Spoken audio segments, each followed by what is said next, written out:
Hello, Cambridge. How are you all doing? Thank you so much for coming out in the rain. Bit louder? Loud enough for them to hear? That would have to be very loud.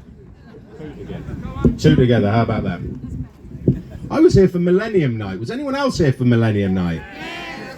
Yeah, I don't remember you either. That's how we know we were definitely there. I am no kind of nationalist, but if I was, I would be a Cambridge nationalist. Now think about it, right? You got all of Isaac Newton, all of Stephen Hawking, most of Monty Python, the good bits of Pink Floyd, the better bits of Samuel Pepys. That's us. That's our legacy. That's our heritage. How have we got to a point where a congestion charge, a flat rate poll tax that hits the poorest and the sickest in our community, how is that the best we've got? Now, in May, I was elected to South Cambridgeshire District Council for the Lib Dems, right? Why? Because they're a nice bunch of middle-of-the-road guys and, you know, fluffy bunnies and all the rest of it. But when it came down to it, when it came to a choice, they decided that environmental justice and social justice were incompatible. This is Cambridge, nothing is incompatible. This is where we split the atom. Martin Luther King said, injustice in one place is injustice in every place. If there is environmental injustice, there will be social injustice. And if there is social injustice, there will be environmental injustice. What we are dealing with is a socially unjust proposal.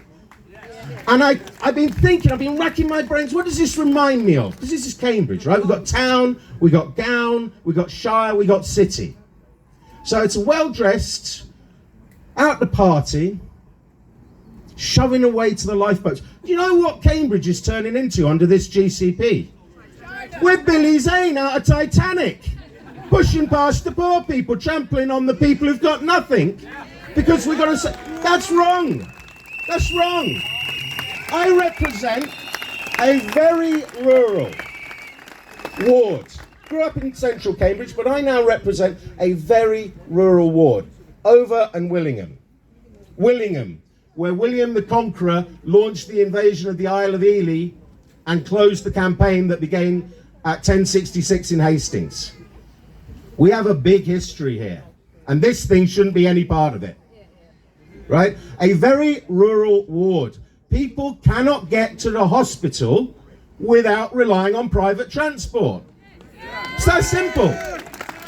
There are purpose-built access roads from the M11. We already paid for them, and we're being asked now to pay to go to hospital or take a bus that comes once an hour. I'm a stay-at-home dad.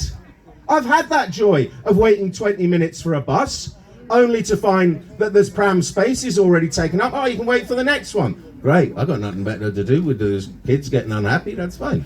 That's fine.